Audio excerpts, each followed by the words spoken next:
أحييكم بتحية الإسلام تحية مباركة تحية الجنة. السلام عليكم ورحمة الله وبركاته. Alhamdulillah Rabbil Alamin Rabbihi nasta'inu ala umuri dunya wa din wa sallallahu ala sayyidil mursalin nabiyina Muhammad wa ala alihi wa sahbihi wa man tabi'ahum bi ihsan ila yaumil din. Amma ba'du. Bulan Bapak sekalian, hadirin hadirat jamaah salat subuh yang dimuliakan oleh Allah Subhanahu wa taala, puji dan syukur selalu kita panjatkan dan hadirat Allah atas limpahan karunia yang tiada terkira. Allah Subhanahu wa taala adalah Tuhan yang telah menciptakan, memberi rezeki dan memiliki alam semesta ini. Dialah Allah satu-satunya Tuhan yang kita muliakan, kita agungkan, kita harapkan rahmat dan ridhonya, dan kita cemaskan adab dan murka-murkanya. Dialah Allah Subhanahu wa taala, Tuhan dengan segala kasih sayangnya, sifat rahman rahimnya, menurunkan agama Islam untuk manusia. Dan Islam ini diturunkan melalui kenabian Muhammad sallallahu alaihi wasallam. Oleh karena itu adalah pantas dan seharusnya bila kita sebagai umat Islam selalu memohon kepada Allah Subhanahu wa taala untuk mencurahkan salawat serta salam kepada baginda Rasulullah sallallahu alaihi wasallam beserta keluarga, sahabat, tabi'in dan siapapun yang mengikuti jejak langkahnya hingga yaumul qiyamah nanti. Dan mudah-mudahan kita semuanya hadir di Masjid Al-Ihsan ini dikategorikan sebagai pengikut Nabi Muhammad yang setia. Amin. Sebelumnya, masih Syawal, walaupun sudah tanggal 21, saya haturkan taqabbalallahu minna wa minkum. Taqabbal yang karim. Semoga Allah mengabulkan setiap ibadah yang kita kerjakan bulan lalu sepanjang bulan Ramadan, yaitu puasanya, qiyamulailnya, tilawah, zikir, doa, sedekah, infak, zakat, dan beragam kebaikan yang lainnya sebagai amal yang diterima di sisi Allah yang akan memberatkan timbangan kebaikan kita di akhirat kelak untuk memuluskan perjalanan kita menuju surganya yang penuh dengan kenikmatan itu. Amin. Selanjutnya, insya Allah saya akan membahas hadis Rasulullah Sallallahu Alaihi Wasallam. Untuk sementara ini saya ambil dari kitab Al-Arba'in An-Nawawiyah, kitab sederhana, hanya memuat 42 hadis, ditulis oleh Imam An-Nawawi, dan di 40 hadis itu meliputi seluruh urusan agama Islam secara ringkas saja, disusun oleh beliau, sehingga kemudian dengan mempelajari hadis-hadisnya, insya Allah kita akan mendapatkan pencerahan secara ringkas, secara walaupun ringkas dia lengkap, sehingga kemudian kita insya Allah akan terpelihara keislaman dan keimanan kita. Imam Nawawi adalah imam hadis. Dia adalah imam yang dikenal sebagai hadis dan juga faqih. Dia adalah ilmu agama, ahli hadis, sekaligus juga dia adalah ulama fikih. Kitab-kitabnya terutama di Indonesia sangat digandrungi oleh para ulama Indonesia, dikaji oleh para santri, terutama di bidang hadis. Di bidang hadis itu dia dikenal sebagai pensyarah kitab Muslim. Kita tahu ada Bukhari dan Muslim. Bukhari itu ada syarahnya disebut dengan Fathul Bari. Itu dikarang disusun oleh Ibnu Hajar Al-Asqalani. Sementara kitab Sahih Muslim itu disyarah, dijelaskan lebih rinci oleh Imam Muslim, oleh Imam Nawawi. Beliau juga termasuk ulama yang berkontribusi dalam ilmu hadis yang disebut dengan Mustalahul Hadis. Kitabnya yang menjadi pertanyaan pertama Ahlus Sunnah wal Jamaah dalam ilmu hadis, yaitu Tadribur Rawi, yang merupakan penjelasan dari kitab Ibnu Hajar Al-Asqalani yang bernama Al-Nukat Limuqaddimatil Musalah, atau bukunya Ibnu Hajar Al-Asqalani. Itu dijelaskan lebih rinci lagi oleh Imam Nawawi dalam kitab Tadribur Rawi. Dan Tadribur Rawi itulah maka kemudian ulama sedunia membasiskan ilmu hadis, mustalahul hadis dari kitab itu.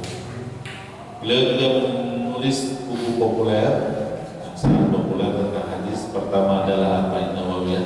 Kalau Bapak Ibu datang ke toko buku, dimanapun toko buku itu pasti menjual kitab An-Nawawi. Dimulai harga seperempat mangkok bakso, sekitar 1.500-2.000-an, sampai yang agak lebih sedikit, misalnya Al-Wafi, itu harganya sudah dengan penjelasan hardcover, itu harganya sekitar 50.000, 60.000. Satu populer. Itu ada terjemahannya, diterbitkan oleh PPL Ma'arif. Itu harganya 1.500, Pak. 1.500. Diterjemahkan oleh Ustazah Aminah Dahlan, kebetulan dia dari Indonesia sendiri. Populer tersangat 1.500 Pak, murah sekali. Kitab yang lain yang ditulis oleh beliau dari tentang hadis itu juga sangat populer, itu kitab Riyadhus Shalihin. Riyadhus Shalihin ini juga kitab yang sangat populer, itu di bidang hadis. Kalau di bidang fikih, terutama dalam Syafi'i, dia menulis syarah terhadap al-um yang dikarang oleh Imam Syafi'i dalam kitab Al-Majmu'. Itu ada sekitar 12 jilid kalau tidak salah, yang menjadi kitab referensi utama dalam madhab Syafi'i. Itulah sekilas tentang siapa Imam An-Nawawi yang menulis buku sederhana tapi sekali yang memuat 42 hadis yang disebut dengan Al-Arba'in An-Nawawiyah. Kita akan bahas hadis yang pertama. Bismillahirrahmanirrahim.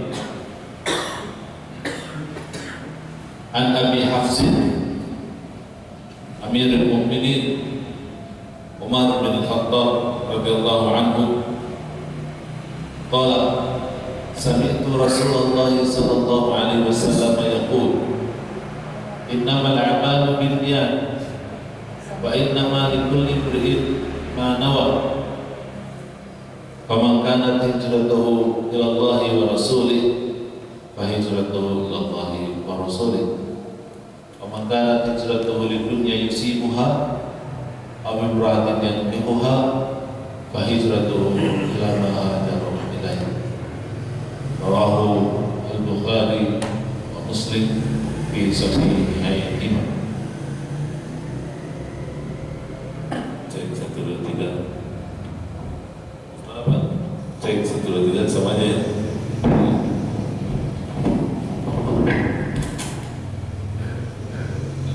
Dari Amirul Mukminin Abi Hafsin Umar bin Khattab, semoga Allah meridhoinya. Kitab ini atau di hadis ini Imam Nawawi menyebut Umar bin Khattab dengan laqab dan kunyahnya. Laqabnya di sini adalah laqab yang formal, bukan laqab julukan, karena kalau julukannya kita tahu Umar yang disebut Al-Faruq, tetapi dia dengan laqab posisi jabatannya, yaitu Amirul Mukminin. Amirul Mukminin. Amirul Mukminin artinya adalah pemimpin umat mukmin, pemimpin orang-orang beriman. Dan Amirul Mukminin adalah gelar bagi atau panggilan bagi para khalifah.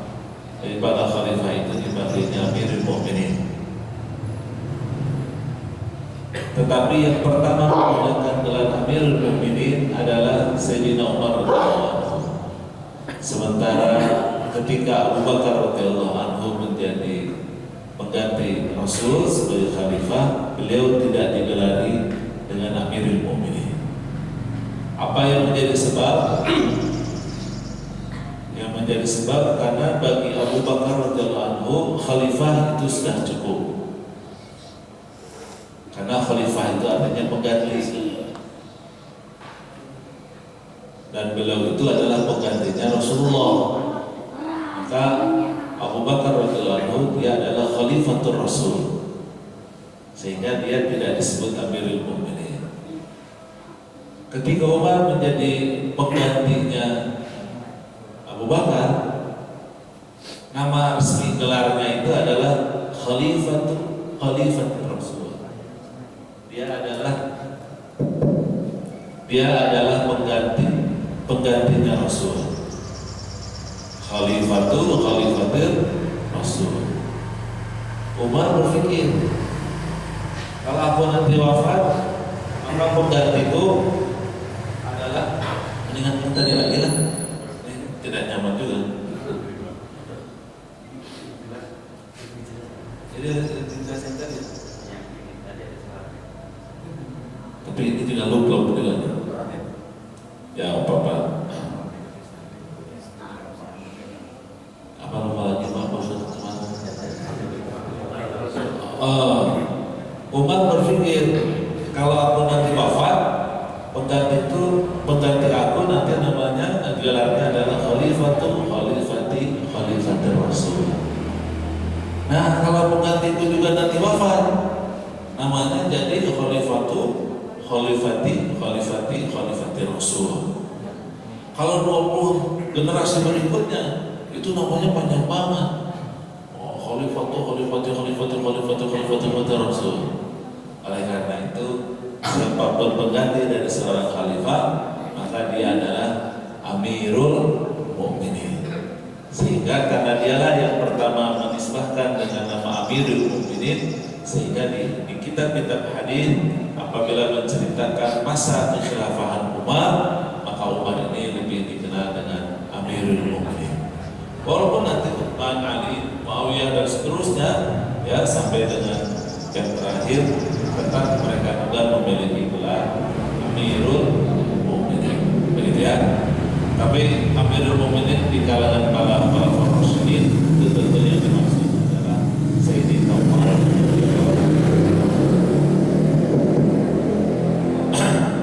Masih bagus suara saya? Saya sendirinya tidak nyaman. Ya, berikutnya adalah Abu Hafsin. Abu Hafsin ini adalah kunyah, ya, kunyah. Dan memberi kunyah itu adalah sunnah. Jadi seperti saya, karena anak saya yang paling besar Sumayyah, akhirnya saya suka menisbahkan diri saya atau orang lain memanggil saya Abu Sumayyah. Walaupun biasanya nisbah itu diberikan kepada anak laki-laki. Saya punya anak laki-laki satu-satunya juga namanya Barok. Jadi saya juga sudah dipanggil Abu Barok. Nah, Umar radhiyallahu anhu dia punya anak. Dari sekian anak itu ada anak laki-laki dan dia senang dengan anak laki-laki itu, maka kemudian dinamai dengan Hafs. Gak bisa Pak pakai itu, terlalu bawah Pak. Mau pakai itu boleh? Betul kan Pak? Belum ya?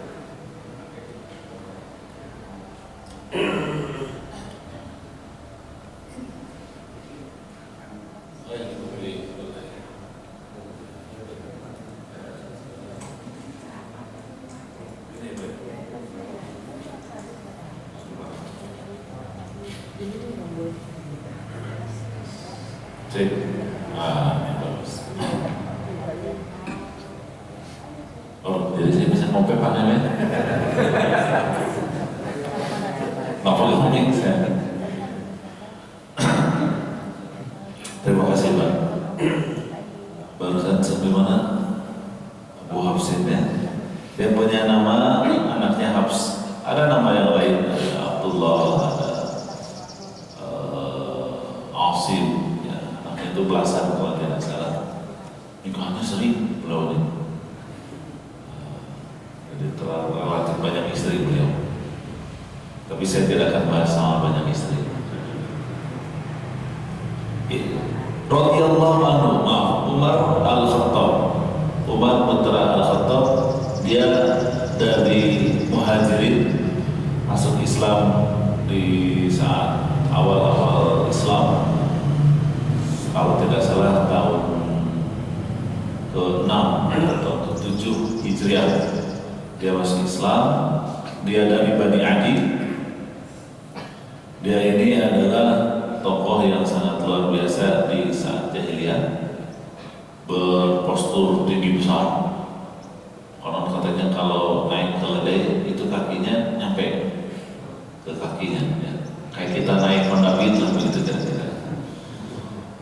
Saking tingginya beliau radhiyallahu anhu. Pakaiannya juga biasanya boros bahan. Jadi bahannya harus dua kali lipat yang lain. Karena tinggi besar tentu saja biasanya juga pukulannya juga keren. Dia pandai bergulat, pandai memainkan perang, pemberani sangat luar biasa. Tapi hal yang paling menonjol sesungguhnya bukan di fisiknya, tetapi adalah di keenceran otaknya. Maka baginda Rasulullah SAW selain menggelari beliau Al-Faruq, dia juga digelari oleh baginda Rasulullah sebagai Abqari. Abqari ini bahasa yang paling sederhana di bahasa kita sekarang, jenius. Dan luar biasa kejeniusannya. Ada 4 ayat di dalam Al-Quranul Karim yang Allah sepakat dengan beliau dan berbeda dengan baginda Rasulullah. Jadi baginda Rasulullah punya pendapat, Umar tidak sependapat dengan baginda Rasul. Tapi kemudian Allah menegur Nabi Muhammad bahwa yang benar itu pendapatnya Umar radhiyallahu anhu. Paling populer itu di surat Al-Anfal ya, 40 berapa ya, yang ketika itu baginda Rasulullah memutuskan tawanan perang Badar itu dibebaskan dengan uang tebusan. Tapi Umar nggak setuju. Saya masih sakit hati di semua orang Quraisy. Kita pantai aja semua lah. Ternyata Allah Subhanahu wa Ta'ala sepakat dengan itu. Kalau baginda Rasul sudah memperhitungkan, nanti kita di pencitraan, ya. Kita dapat citra bahwa kita orang baik-baik, ya. Kedua dapat duit, dapat tebusan kan? Enggak, pantai aja sakit hati. 13 tahun kita diinjak-injak di Mekah katanya. Allah Subhanahu wa Ta'ala berfirman, tidaklah pantas seorang Rasul membebaskan tawanan sementara ia belum kuat. Karena itu baru perang pertama, perang Badar. Baru berbicara tentang pembebasan tawanan dan penebusannya kalau sudah jaya, sudah kuat, sudah kokoh. Kemudian juga tentang di surat Al-Ahzab yang berkaitan dengan penyelesaian terhadap rongrongan para istri. Maklum Rasulullah kan istrinya banyak ya. Jadi secara alamiah, secara fitrah, beberapa istri Rasulullah itu berkonspirasi merongrong baginda Rasul. Dan ini mengganggu Umar radhiyallahu anhu. Terlebih lagi salah satu istrinya adalah putri beliau, yaitu Hafsah. Maka Umar demi melindungi baginda Rasulullah SAW punya pendapat dan berbeda dengan baginda Rasulullah. Tapi Allah Subhanahu wa Ta'ala bersepakat dengan beliau. Secara keseluruhan ada 8 momen sebetulnya yang Abu Bakar Umar radhiyallahu anhu berbeda pendapat dengan baginda Rasulullah. Tetapi yang diabadikan langsung oleh Allah Subhanahu wa Ta'ala di dalam Al-Quran di 4 ayat, di 4 kejadian. Yang karenanya maka Rasulullah SAW menyebutkan Abqari. Dan Abqari ini disebutkan dalam hadis isyarat nubuwah, dalam hadis-hadis yang berkaitan dengan ramalan kenabian, yaitu tentang kekhilafahan. Rasulullah kan khilafah min ba'di 30 sa'ah. Kekhilafahan setelahku itu adalah 30 tahun. Kemudian Rasulullah merincikan dalam hadis yang lain tentang 30 tahun tersebut, dan salah satunya menyebutkan sifat, dan sifat itu adalah sifat Umar, tidak disebutkan Umarnya, tapi itu sifat Umar yang disebut sebagai palang pintu fitnah. Jadi Umar ini adalah palang pintu fitnah, jadi pintu terakhir. Cuma Umar di saat menjelang wafatnya ragu-ragu. Itu pun pintu itu dibuka normal atau didobrak. Kalau dibuka normal itu bisa ditutup kembali, tapi kalau didobrak maka tidak bisa ditutup kembali.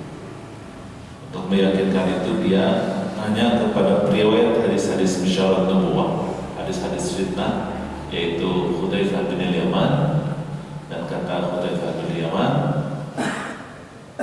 kata baginda Rasulullah bahwa pintu itu didobrak. Kata Umar, ya, kalau begitu maka fitnah akan, dia nangis, baru dia langsung nangis. Kemudian dia berkata, maka setelah aku wafat umatku akan dilanda dengan fitnah. Dan benar apa yang terjadi setelah pembunuhan Umar oleh Abu Lu'lu'ah diganti oleh Utsman bin Affan. 6 tahun pemerintahan Utsman bin Affan aman-aman saja, tapi 6 tahun terakhir pemerintahan Utsman hiruk-pikuk dengan berbagai problematika dan permasalahan. Diakhiri dengan wafatnya Utsman, syahidnya Utsman di tangan para pemberontak.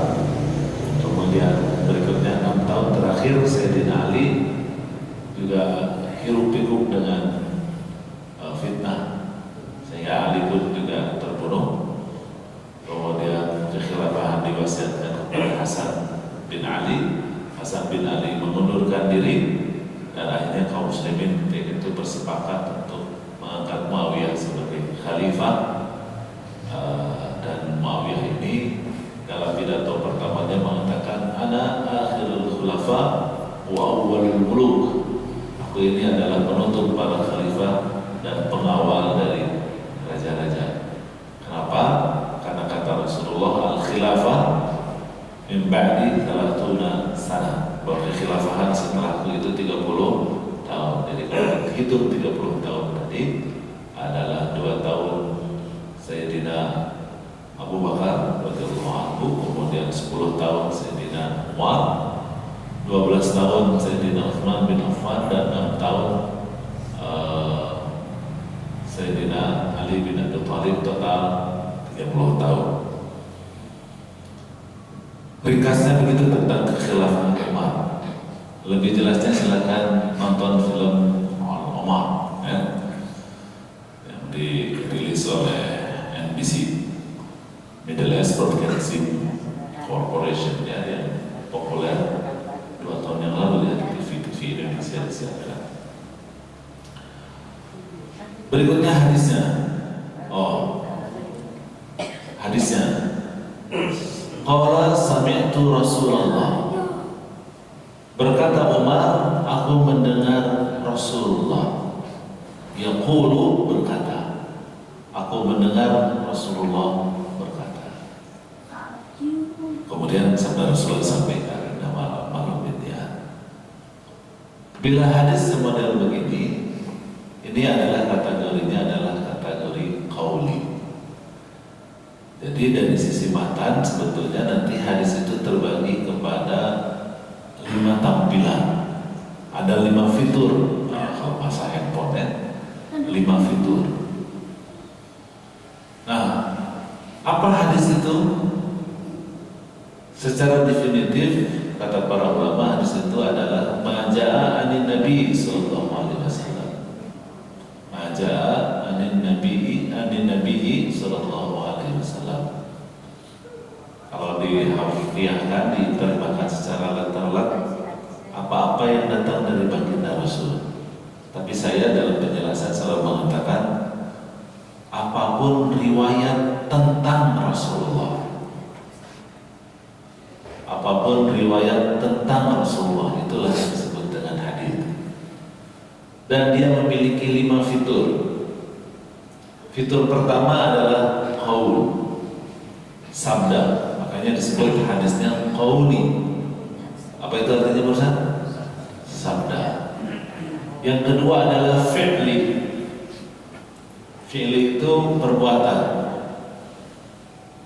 Yang ketiga adalah takriri. Takriri itu ketetapan Rasul. Tapi sebetulnya kalau kita kaji lebih dalam, takriri itu sebetulnya adalah perkataan dan perbuatan sahabat radhiyallahu anhu yang ada Rasulullah ketika itu tetapi tidak meresponnya. Jadi sahabat berkata atau sahabat berbuat, Rasulullah hadir bersama sahabat tersebut, tapi tidak ada respon dari Rasulullah.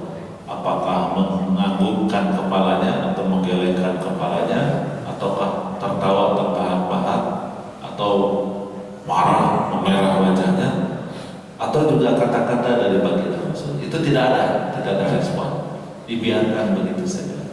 Maka yang seperti itulah yang disebut dengan ketetapan atau takrir dari baginda Rasulullah SAW. Tampilan keempat, fitur yang keempat hadis itu adalah sifat. Ya tentu saja sifatnya adalah sifat Rasulullah, baik itu berkaitan dengan hal-hal yang bersifat fisik ataupun berkaitan dengan perilaku. Fisik itu tinggi badan, begitu ya, warna kulit, model rambutnya, pakaian yang disukainya, makanan yang disukainya, bagaimana dia berjalan, tertawa, ya, bagaimana dia BAP, BAK, dan seterusnya, hal-hal yang sifat-sifat. Atau nantinya sifatnya yang bersifat perilaku, ya, perilaku itu semua. Maaf tadi sudah saya sampaikan beberapa contohnya, makan, minum, berjalan, dan seterusnya.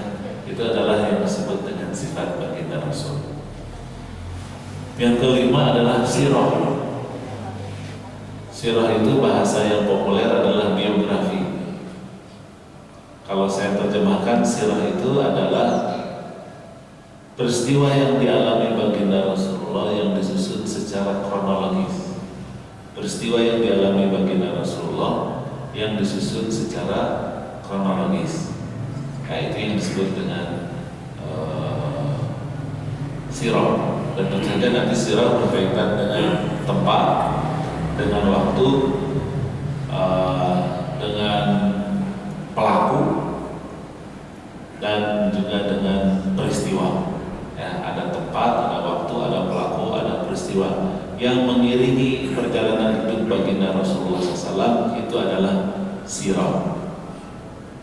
Dan itu hadis, ya. Ini kan kembali lagi tentang hadis. Jadi hadis itu apapun riwayat tentang baginda Rasul, baik yang diucapkan beliau, baik yang diperbuatnya, baik yang ditetapkannya, baik sifat pribadinya yang dikisahkan para sahabat, atau juga perjalanan hidup baginda Rasul secara kronologis yang meliputi tadi di mana, kemudian kapan, dengan siapa, dan apa dan bagaimana kejadiannya.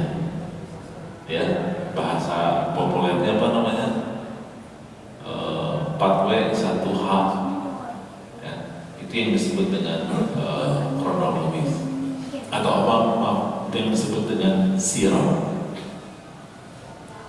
Jadi jangan mengira bahwa sirah itu cerita karangan, bukan, tapi dia hadis. Nah, kalau dia adalah hadis, maka segala hal yang berkaitan dengan posisi hadis melekat pada sirah, melekat pada sifat, melekat pada ketetapan baginda Rasul, kepada perbuatannya dan juga kepada sabda-sabdanya. Kemudian hadis ini selain fiturnya ada 5 tadi, ternyata dia memiliki jenis dari sisi popularitas periwayatan. Dari sisi popularitas periwayatan, yang paling populer disebut mutawatir. Yang paling populer itu adalah mutawatir. Dan kalau hadis itu sudah mutawatir, maka kebenarannya 100%. 100% itu berarti hakul yakin. Bahasa filsafatnya adalah al-ilmu. Dia ilmu. La yufidul kadhib. Ilmu, kebenaran, pengetahuan yang tidak mungkin padanya ada dosa. Jadi yufidul ilmi, la yufidul kadhib. Dia harus benar 100% dan tidak mungkin dosa. Mutawatir. Mutawatir itu dalam keseharian apa ya? Ka'bah bulat apa persegi panjang Pak?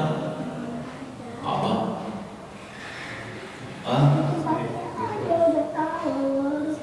Persegi panjang apa kubus? Kubus. Bapak tahu Ka'bah itu kubus, itu mutawatir.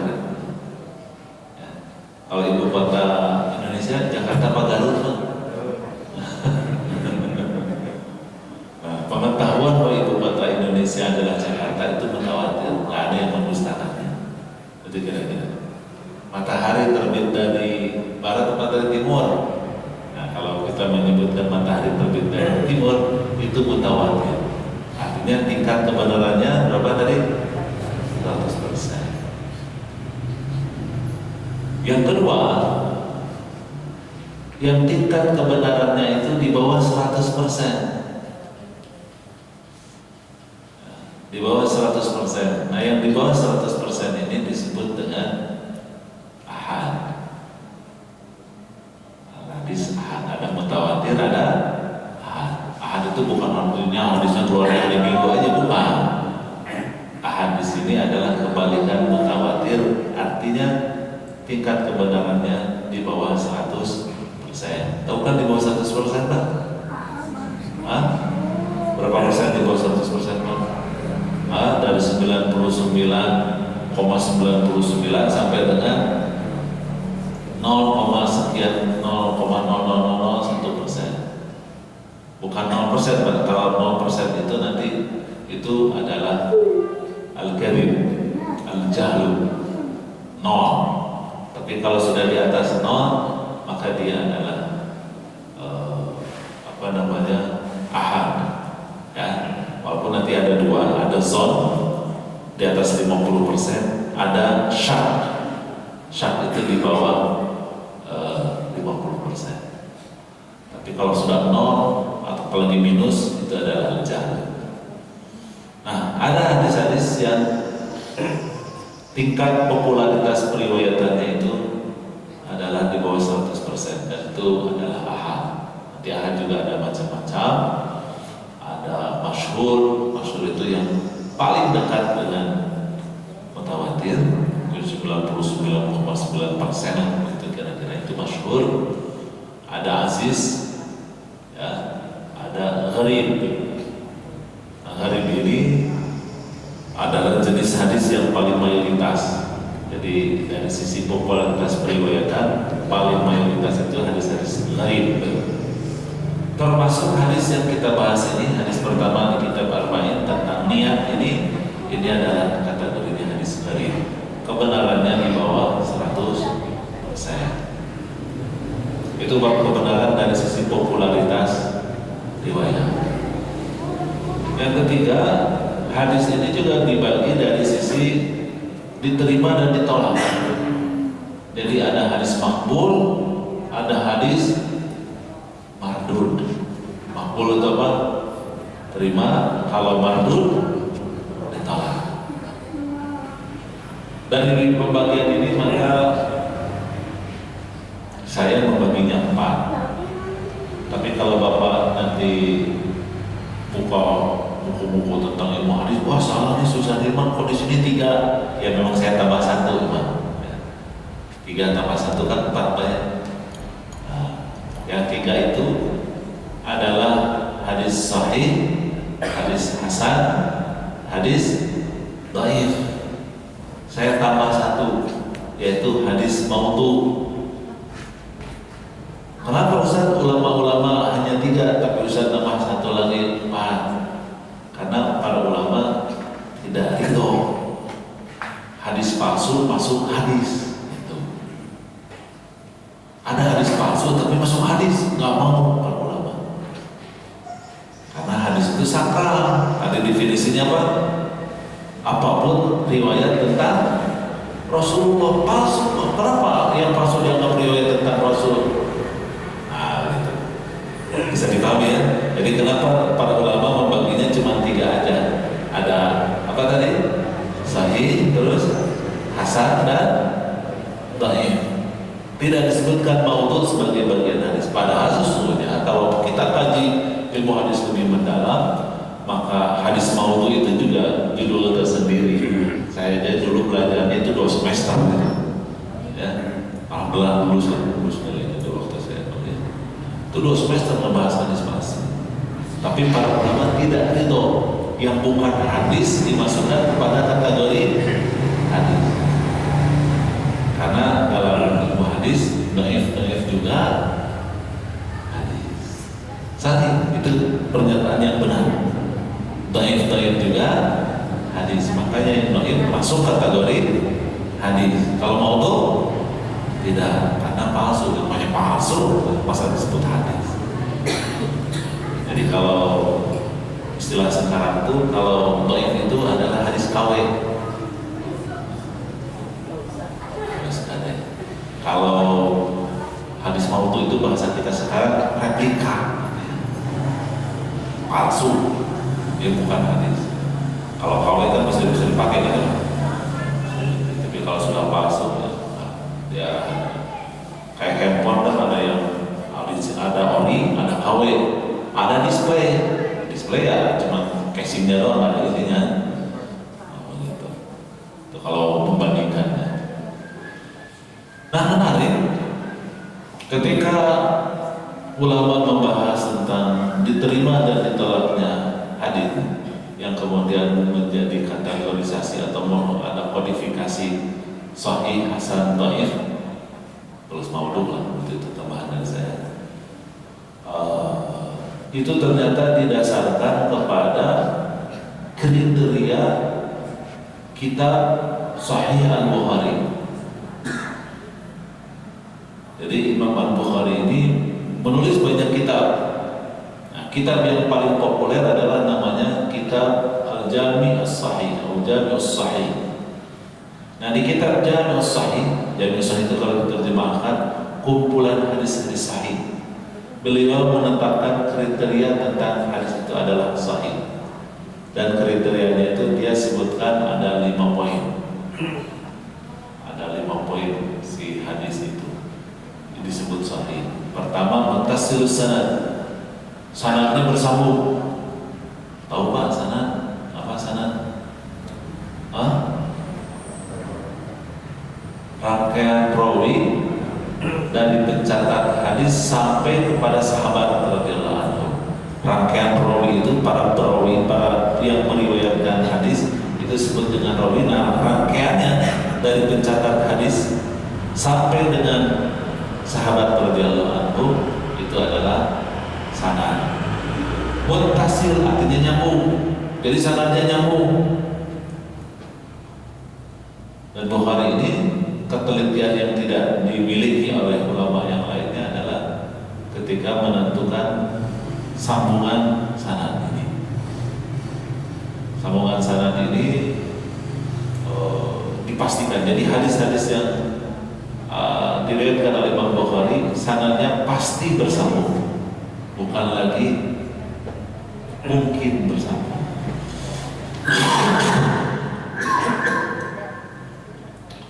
Jadi hadisnya itu pasti bersambung. Yang kedua syaratnya adalah adalatul rawi. Si rawi-rawi dalam sanadnya itu harus jelas adil, harus takwa dan memelihara kode etik keulamaan. Al-adlu wal muru'ah. Yang ketiga syaratnya itu adalah dhabtur rawi.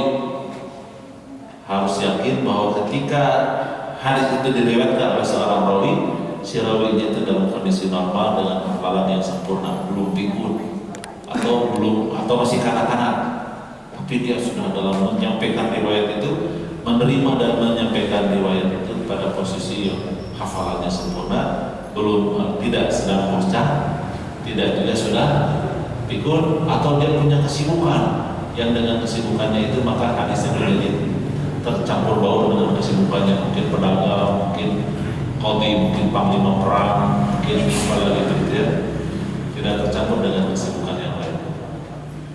Yang keempat syaratnya adalah adamul syad, hadis itu tidak nyeleneh, kata orang Jawa Barat mah tidak mahiwa, bahasa Indonesianya tidak nyeleneh.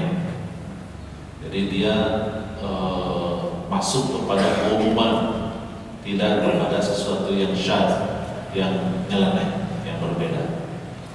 Dan yang terakhir adalah adamul illah, si hadis itu tidak ada penyakit baik pada sanad dan juga pada mata. Jadi bersih, clean, ya, tidak ada virus, tidak ada segala macam, betul-betul bersih. Inilah yang kemudian dikriteriakan oleh Imam Bukhari terhadap hadis-hadis yang ditulis di dalam kitabnya. Begitu. Nah, makanya yang namanya hasan itu ketika belajar kesahihannya di bawah yang dikriteriakan oleh Imam Al-Bukhari di kitab itu, karena Imam Bukhari juga di kitab yang lain juga ada yang hasan, ada yang dhaif dan lain sebagainya, tetapi di kitab itu belum tentu. Nah, nanti kemudian dhaif pun juga adalah demikian. Nah, dari 3 atau 4 jenis hadis tersebut ada yang maqbul, ada yang mardud. Yang maqbul itu adalah dari sahih dan hasan. Sementara yang mardud, yang tertolak untuk diamalkan, itu adalah dari dhaif dan juga hadis palsu. Tetapi tentu saja di hadis dhaif itu pun juga ternyata tingkatannya banyak. Ada 19 tingkatan. Nah, dari 19 tingkatan itu saya sebutin 2 aja. Kalau dibahas nanti keburu duha lah ya. Yang paling dekat dengan hasan, dengan makbul, itu disebut dengan hadis mahfuz. Yang paling jauh dengan hasan, yang ranking 19-nya, itu disebut dengan mungkar. Pernah dengar Pak hadis mungkar? Oh, ini hadis mungkar, itu dhaif banget. Tapi kalau hadisnya mahfuz, itu dengan persyaratan-persyaratan tertentu itu bisa dinaikkan menjadi makbul dan menjadi hasan. Jadi kalau Bapak tahu tentang hadis hasan, itu sesungguhnya sebahagiannya adalah hadis-hadis dhaif yang diselamatkan. Ya. Ustaz, bisakah yang tidak terselamatkan tapi dhaif diamalkan? Masih bisa diamalkan, bisa diterima, tetapi dengan beberapa syarat. Syarat yang pertama, tidak boleh diyakini itu dari Rasulullah. Syarat yang kedua, bukan pada urusan pokok, baik akidah ataupun hukum halal haram, tetapi pada masalah-masalah yang bersifat afdaliyah, tentang keutamaan. Ya, misalnya sholat berjamaah di masjid nanti dapat dari namanya fulana, misalnya ya, misal hadis bukan sepasal besar dhaif, itu bisa dijadikan dalil diamalkan sehingga orang tergerak untuk datang ke masjid. Itu sangat banyak bertebaran di kitab Riyadhus Shalihin, ya. Atau juga kalau di Riyadhus Shalihin terlalu relatif sedikit, tapi ada hadis-hadis model begitu. Tetapi di Imam Al-Ghazali misalnya, di Ihya Ulumuddin, ya, di Al-Hikam Ibnu Athaillah, itu di kitab-kitab itu biasanya bertebaran hadis-hadis dhaif, tapi boleh kita amalkan. Ya. Karena sekali lagi, pertama tidak boleh diyakini bahwa itu dari baginda Rasul. Yang kedua apa tadi? Bukan masalah pokok usul, yaitu akidah dan hukum halal haram, tetapi adalah masalah yang bersifat afdaliyah, keutamaan amal. Dan yang ketiga syaratnya adalah tidak bertentangan dengan hadis-hadis yang lebih kuat, ya, tidak bertentangan dengan hadis-hadis yang lebih kuat. Alhamdulillah sudah saya jelaskan tentang hadis. Berapa menit bersama saya jelaskan? Itu materi saya 8 semester Pak. Ringkas saja. Balik lagi ke hadis kita nomor 1 di kitab Arba'in. Amirul Mukminin Abi Hafsin Umar bin Al-Khattab radhiyallahu anhu qala sami'tu Rasulullah sallallahu alaihi wasallam yaqulu. Dari Amirul Mukminin Abi Hafsin Umar bin Al-Khattab semoga Allah meridainya, dia berkata, aku mendengar Rasulullah sallallahu alaihi wasallam bersabda. Bagaimana sabdanya? Innamal a'malu binniyat wa innama likulli imrin ma nawa. Sesungguhnya seluruh ibadah, seluruh amal ibadah bergantung kepada niat. Saya menambahkan ibadah karena kalau dari literalnya innamal a'malu, sesungguhnya seluruh perbuatan bergantung kepadanya. Tidak ada kata ibadah. Tapi saya jelaskan bahwa yang disebut ibadah dan amal yang dimaksud di situ adalah hanya ibadah, bukan maksiat.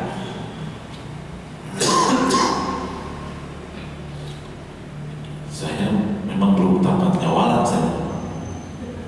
Tapi hari ini saya tidak salut.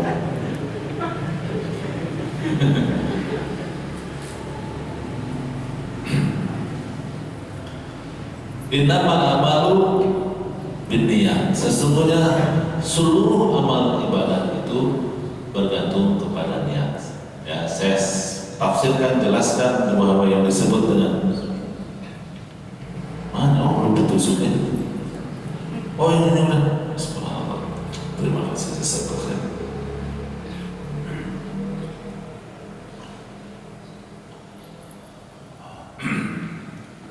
Bahwa saya tambahkan atau saya jelaskan bahwa amal perbuatan yang bergantung kepada niat itu hanyalah ibadah. Dalam pengertian kalau maksiat itu tidak berpengaruh soal niat. Maksiat mah apapun niatnya adalah maksiat. Maksiat bila niatnya baik tidak berubah menjadi ibadah dan berpahala.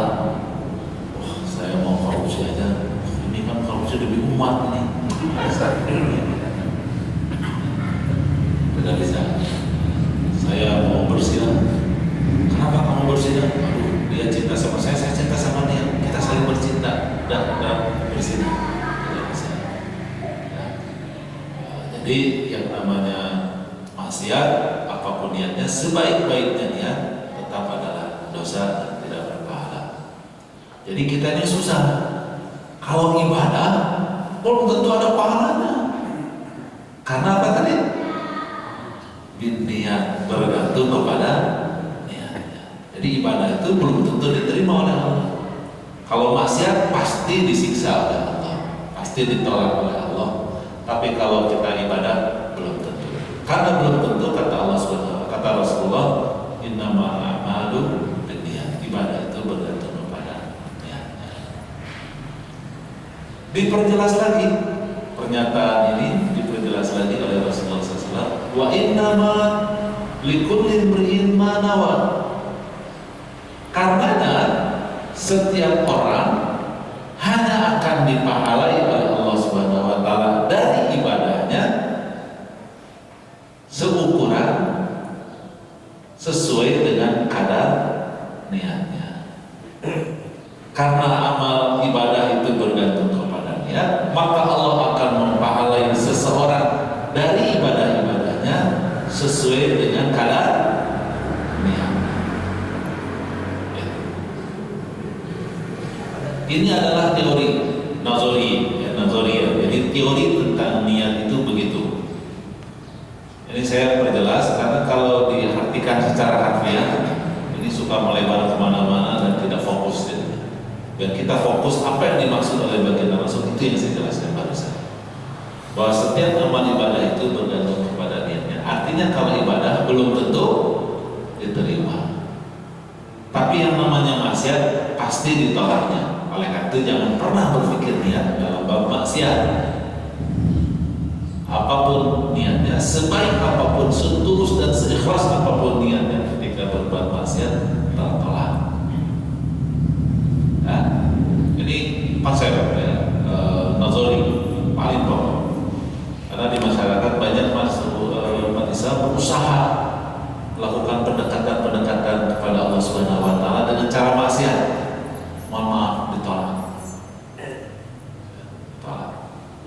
yang hanya akan mungkin diterima apabila pendekatan kepada Allahnya adalah ibadah. Kalau pendekatan diri kepada Allah mungkin diterima walaupun belum tentu. Lah nanti bagaimana Allah menerima ibadah kita? Wa innama likulli imri'in ma nawa. Allah hanya akan memberikan poin tertentu terhadap amal ibadah kita sesuai dengan kadar niat kita. Berikutnya Rasulullah SAW menjelaskan tentang model. Kalau tadi teori, nah berikutnya model.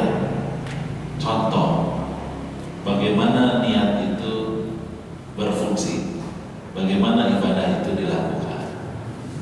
Kata beliau, "Faman kanat hijratuhu ila Allah wa rasulih, fa hijratuhu ila Allah wa rasulih." Jika seseorang itu hijrah semata ingin mendapatkan keridhaan dari Allah dan restu dari baginda Rasul, kecintaan kepada baginda Rasul, maka Allah akan pahalai dia sesuai dengan yang dia niatkan, yaitu ingin mendapatkan keridhaan Allah dan bukti sebagai orang yang mencintai Rasulullah SAW. Tetapi omong kanat hijratuhu lidunya yusibuha awil muratin yankihuha fa hijratuhu ila ma hajaru ilaih. Kalau dia hijrahnya sama, hijrahnya ibadahnya sama, hijrahnya sama dengan yang karena Allah dan Rasulnya, tak beda. Tapi ternyata niatnya adalah di dunia yusibuha, atas niatnya adalah karena dunia yusibuha, ia dapatkan itu dunia. Awil muratin, atau karena perempuan yang kiluha, yang ia ingin menikahnya, ia dapatkan itu perempuan yang ingin dinikahinya. Makanya pahalanya itu fa hijratuhu ila ma hajaru ilaih. Maka pahala hijrahnya sesuai yang dia niatkan ketika hijrah. Tadi yang mencari dunia, kalau susah cari kerja, dia mentok sana sini, dagang rugi mulu, utang banyak lagi, malu lah. Kita menjajaki nasib aja deh Madinah. Mudah-mudahan di sana nggak banyak yang tahu bahwa saya banyak utang, jadi lancar bisnisnya. Hijrah bersama baginda Rasul dengan para sahabat radhiyallahu dapat tahap namanya juga mau dagang bersamanya. Ada lagi, wah, saya ingin menikahi fulana, fulananya masuk Islam dan hijrah ke Madinah dengan Rasulullah. Mau ikut hijrah, kan nanti di sana ketemu lagi, gue nikahin nanti tuh perempuan di sana. Maka kemudian ia akan mendapatkan apa yang ia niatkan. Karena ngajar perempuan ya, insya Allah dapat. Kalau menerima itu nggak nolak juga bisa jadi sana. Tetapi hijrahnya yang sama kan, persis sama, itu beda. Yang menarik, baginda Rasulullah SAW di hadis ini menerangkan tentang modelnya itu adalah dengan hijrah. Itu menunjukkan kepada kita atau bahwa dengan memberi contoh hijrah, memberi model niat itu dengan hijrah, itu mempermudah kita untuk mengetahui perbedaan tadi atau mengetahui kebenaran teori tadi, bahwa ibadah itu bergantung pada niat, belum tentu diterima. Kalau maksiat, gak usah pikirin niat, sebaik apapun niat akan ditolak. Dan ibadah yang diterima itu pun juga belum tentu diterima, bisa saja ditolak. Dan kalaulah diterima, dipahalai, poin pahalanya itu juga bergantung kepada kadar niat yang kita pancangkan, yang kita tanamkan di dalam hati sebelum kita mengerjakan amal itu. Makanya hijrah itu menjadi model yang paling nyata, karena hijrah ini adalah perbuatan yang berusaha meninggalkan tanah air, meninggalkan keluarga besar, meninggalkan kegemaran, meninggalkan banyak ke sebuah negeri antah berantah yang kagak pernah dia tidak tahu nanti mau apa, mau kerja apa, nggak tahu nanti keluarga siapa, kalau sakit mau kemana, ya bingung lah. Dalam suasana seperti itu, maka kemudian hijrah ini menjadi sesuatu yang sangat berat. Makanya hijrah karena Allah dan Rasulnya menjadi taruhan, sehingga dimungkinkan ya, untuk amal-amal berat yang seperti itu dimungkinkan ada motif-motif lainnya. Dan akhirnya kita tahu bahwa hampir semua ibadah pasti ada motif yang berbeda-beda. Ya. Kalau kita di sini di komplek apa ini namanya? Mutiara ya. Ya, pokoknya sini lah. Warga di sini kalau sebagai warga biasa datang ke masjid sholat subuh mungkin biasa-biasa saja. Alhamdulillah. Tulus niat ikhlasnya. Tapi kalau pengurus DKM mungkin ada tambahan. Ya, kalau pengurus DKM, apalagi imam rawatib, ada tambahan lagi niatnya. Bisa merusak, bisa mengurangi bisa 20%, bisa 100% ya. Tergantung. Atau mungkin sebetulnya juga kondisi yang orang-orang biasa saja yang datang sholat subuh itu tergantung rumahnya. Ya. Karena nggak mau lihat istri gitu, mau lihat istri, mau masjid aja ya. Daripada cerewet, masjid aja. Nah, itu niatnya sudah ada tambahan dan itu tentu saja mengurangi kadar niat. Masih panjang pembahasan ini, tapi jam di tangan saya sudah menunjukkan jam 6:02. Cukup? Tidak ada pertanyaan?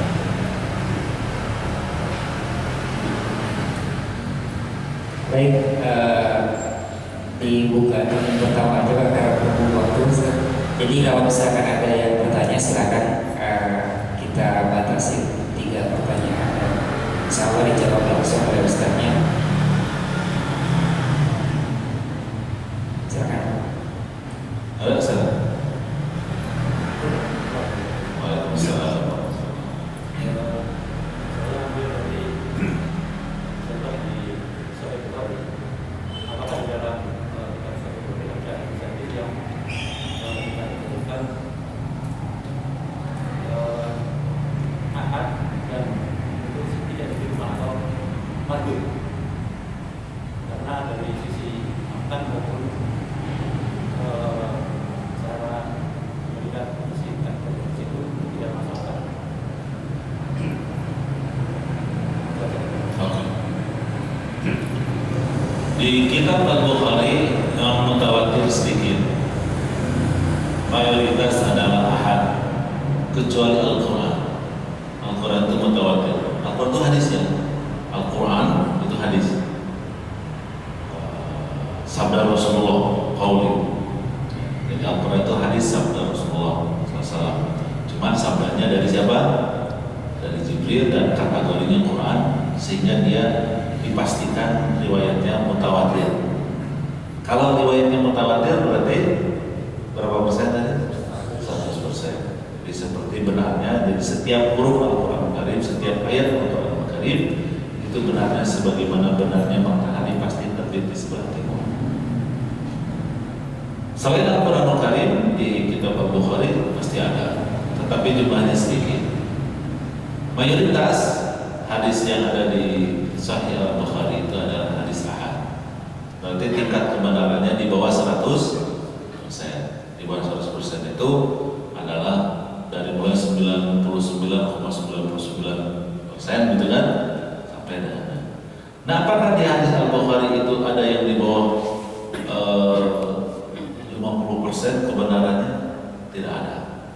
Kenapa demikian? Karena beliau membuat kriteria hadis yang sangat benar dan dipastikan seluruh hadis yang ditulis dalam Jami'us Sahih itu tidak ada yang bertentangan dengan akal, dengan logika.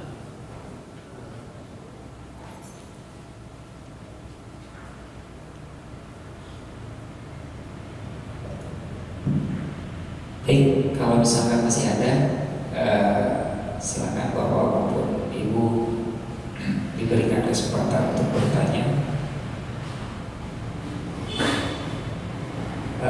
Jika cukup, kita akan tutup dengan doa. Dan sebelumnya seperti biasa semua dokumentasi yang kajian, baik itu kajian akad pagi maupun yang lainnya itu akan didokumentasikan di website pengurus masjid, yaitu alamatnya ataupun URL-nya itu www.masjid-alisan.org. Jadi bagi bapak maupun ibu mungkin yang tertinggal di kajian ataupun di yang lainnya bisa buka situs tersebut, dan insya Allah informasinya akan jelas sesuai dengan apa yang diutarakan Ustaz di masjid ini. Itu aja Ustaz, bisa ditutup dengan doa Ustaz. Demikian ibu dan bapak sekalian, hadirin hadirat jemaah salat subuh yang dimuliakan oleh Allah Subhanahu wa taala. Penjelasan perdana berkaitan dengan hadis nomor 1 dari kitab Al-Ma'in, dan saya tadi sampaikan secara ringkas dan setengah jam tentang hadis. Mudah-mudahan memicu dan men-trigger ibu dan bapak sekalian untuk bersungguh-sungguh belajar hadis lagi. Nanti insya Allah di penjelasan berikut ada hal yang berkaitan dengan ilmu hadis saya akan sampaikan dan saya akan jelaskan seperlunya insya Allah. Dan hadis ini belum selesai, baru menerjemahkannya saja, ya, bahwa sesungguhnya amal ibadah bergantung kepada ya, dan setiap kita akan dipahalai oleh Allah Subhanahu wa taala dan ibadah kita sesuai dengan kadarnya yang kita bacakan di dalam hati. Penjelasan detail apa itu niat dan seterusnya itu belum sempat saya bahas di kesempatan pertama ini. Atas hal itu saya mohon maaf karena ketidakmampuan ringkas lagi, lebih ringkas ya. Mari kita tutup pertemuan ini dengan doa kepada Allah Subhanahu wa taala. Bismillahirrahmanirrahim. Alhamdulillahirabbil alamin. Hamdan na'imin, hamdan syakirin, hamdan yuwafi'u ni'amahu wa yukafi'u mazidah. Lakal hamdu kama yanbaghi li jalali wajhikal karimi wa 'azimi sultanik. Ya Rabbana awzidna nashkura ni'mataka allati an'amta 'alaina wa 'ala walidayna wa na'mal salihan tardahu wa adkhilna bi rahmatika fi ibadika as-salihin. Allahumma shalli wa sallim wa barik ala sayyidil mursalin nabiyina Muhammad wa ala alihi wa sahbihi ajma'in. Allahumma innana zalamna anfusana dhulman katsiran fa innahu la yaghfiru dhunuba illa anta faghfir lana min indika maghfiratan warhamna innaka antal arhamar rahimin. Allahumma inna nas'aluka ridhaka wa jannah wa na'udzu bika min sakhatika wan nar. Allahumma inna nas'aluka ridhaka wa jannah wa na'udzu bika min sakhatika wan nar. Allahumma inna nas'aluka salamatan fid din wa afiyatan fil jasad wa barakatan fil rizq wa ziyadatan fil 'ilm wa taubatan qabla al-maut wa rahmatan inda al-maut wa maghfiratan ba'da al-maut. Allahumma hawwin 'alaina fi sakaratil maut والعفو عند الحساب والنجاة من النار والفوز بالجنة. اللهم أغننا بالعلم وزينا بالحلم وأكرمنا بالتقوى وجملنا بالعافية. اللهم أعز الإسلام والمسلمين وأذل الكفر والكافرين ودمر أعداءك أعداء الدين وانصر المسلمين المجاهدين في فلسطين في كل مكان على اليهود والنصارى والمشركين. اللهم أفرغ على المؤمنين صبرا وثبت أقدامهم وانصرهم على القوم الظالمين الكافرين المنافقين. اللهم ربنا لا تزغ قلوبنا بعد إذ هديتنا وهب لنا من لدنك رحمة إنك أنت الوهاب. اللهم ربنا هب لنا من أزواجنا وذرياتنا قرة أعين واجعلنا للمتقين إماما. اللهم ربنا آتنا في الدنيا حسنة وفي الآخرة حسنة وقنا عذاب النار. اللهم ربنا تقبل منا إنك أنت السميع العليم وتب علينا إنك أنت التواب الرحيم. آمين يا الله يا رب العالمين يا مجيب السائلين. سبحان ربك رب العزة عما يصفون وسلام على المرسلين والحمد لله رب العالمين والعفو منكم. والسلام عليكم ورحمة الله وبركاته. Ditutup dengan doa kepada masjid majlis. Subhanallah.